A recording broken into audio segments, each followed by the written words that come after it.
We didn't call this one Annie's Project. You'll notice we call it Empowering Women Farmers with Business Management Training, because the official Annie's Project people told us this doesn't count as an Annie's Project because it's only one day.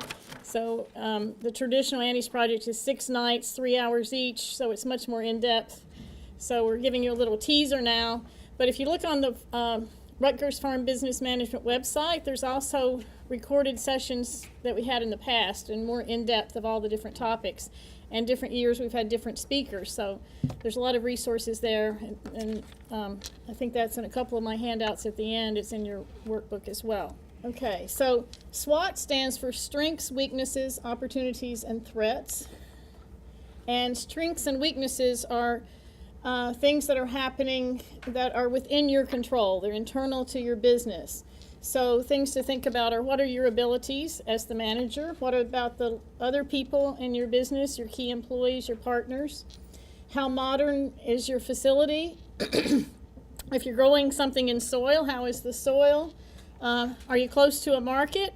I know of some successful direct marketing people that are way out in the boonies in New Jersey, believe it or not. So you can still get people to come, but you have a much bigger obstacle to overcome if you're going to be direct marketing and not on a major place where people come. Even for wholesale marketing, people tend to locate next to a highway, so those are things to consider. But we've actually shifted in my lifetime from a production-driven economy to a market-driven economy. And what does that mean? Basically, when I started, you could just grow whatever you wanted and people would come because there was more demand than supply. Now that's shifted. Now there's more supply than demand. So it's much more important that you understand what the consumer wants. And so what is it that you're offering them that would want them to make them come to your farm?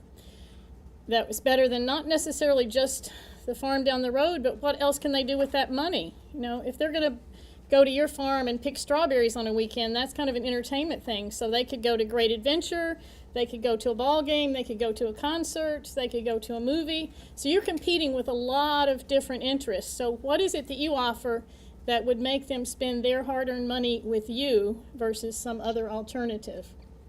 I think that's the biggest thing to think about. So what do you do better than the alternatives? And what about cash flow? Some businesses are profitable, but they go out of business because of cash flow, because what happens in a farm, you're planting your crops, you're paying employees, you're picking the crops, harvesting it in some way, and that's all your money.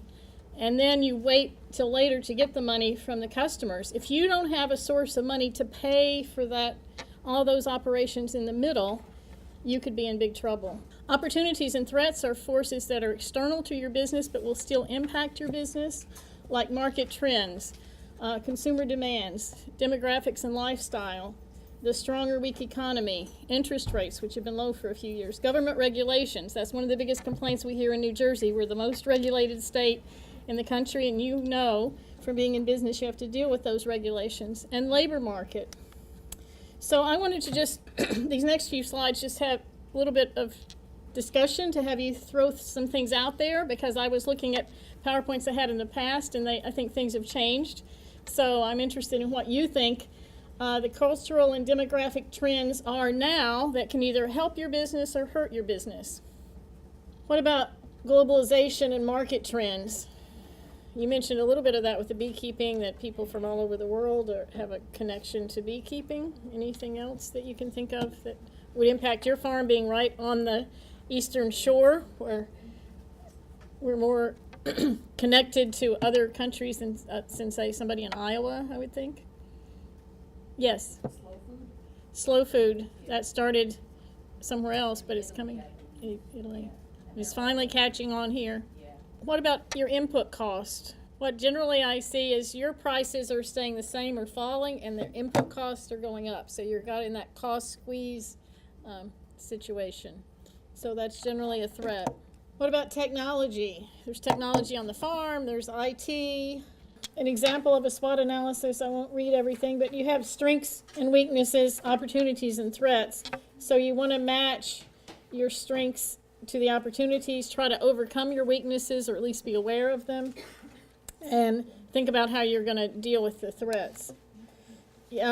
Some ways you can do that is to define your comparative advantage. Like I mentioned before, what are you doing better than anybody else? Why should people come to you and buy your products? Listen to your customers and what they want. Everybody says they listen to them, but not everybody really listens and puts it into action. Know your cost. We'll talk about that at the end. That's a key to controlling things. Focus on cost control. This is an example of one of our growers in New Jersey, Ari Van Voot, who a few years ago when the energy prices went through the roof, he decided he would control his costs by growing switchgrass and heating his greenhouse with that, so he knew exactly what his costs were. And as an economist, we always tell people reduce your risk by diversification, but I find a lot of people in New Jersey are almost too diversified because it's a balance. If you diversify, you spread your risk, not putting all your eggs in one basket. If there's a crop failure or the market goes sour, at least you have another product to go to. But if you have so many crops or livestock enterprises, it's hard to keep up with them and be efficient. So somewhere in the middle of that is probably where you need to be. Differentiation, another example that Ari Van Voot did, he actually listened to his employees and thinks of what can we do that's new and different. So several years ago, he came up with a whole line of pet greens. As you know, people are crazy about their pets, so that's a luxury crop that you can pretty much charge anything for. So he, created a partnership with one of the pet stores to sell pet greens. Right size your business. Bigger isn't necessarily better. My expertise is greenhouses, and I find a lot of small greenhouses start as a hobby, and then they get to be profitable. They have a small business, they're making good living, and they think we'll just get bigger. And then they get bigger and they don't make any more money. I find that if you want to grow, you pretty much have to be prepared to get really big. And you also have to be prepared to give up a lot of management control, because you're not really an entrepreneur anymore. You're becoming a business manager, and you have to let somebody else take over that control. So think about, do you really want to go there before you get bigger? So when you put together your plan, think of some alternatives that you want to do, evaluate each one of those, and I guess that's it.